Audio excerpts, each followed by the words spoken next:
ติดเธอไม่รักเธอไม่มองฉันเลยจีบเธอไม่ติดเธอไม่มองเธอไม่เลี้ยวเธอไม่ไรหรือเธอไม่มีใครหรือยังไม่มีใครจะรอถึง30อยู่ทำไม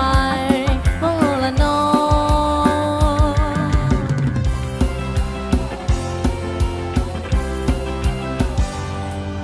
นี่มันก็นานเดินแสนนานจนจำไม่ได้เลยเธอยังสวยยังเต็มเธอยังคงยังแย่เหมือนเดิมยังจะถามว่าเธอมีแฟนแล้วหรือยังนะ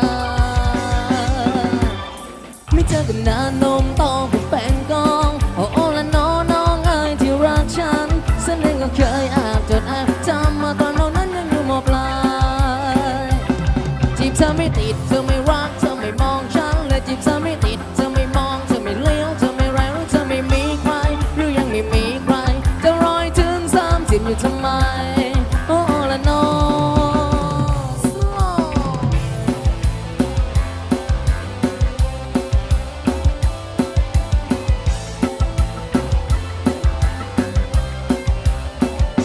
เธอดูดีทุกอย่างรู้ไหมมันทำฉันหวั่นไหว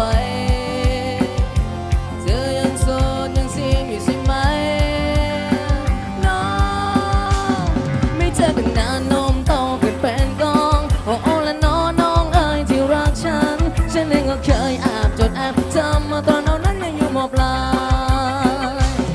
จีบเธอไม่ติดเธอไม่รักเธอไม่มองฉันเลยจีบเธอไม่ติดเธอไม่มองเธอไม่เรียวเธอไม่แรงหรือเธอไม่มีใครหรือยังไม่มีใครจะรอถึง30อยู่ทำไมโอ้ละน้อง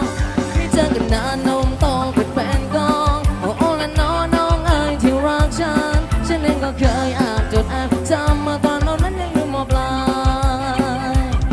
ไม่เจอกันนานนมโตเป็นแฟนกองโอ้ละน้องเอ๋ยที่รักฉันเองก็เคยแอบจดแอบ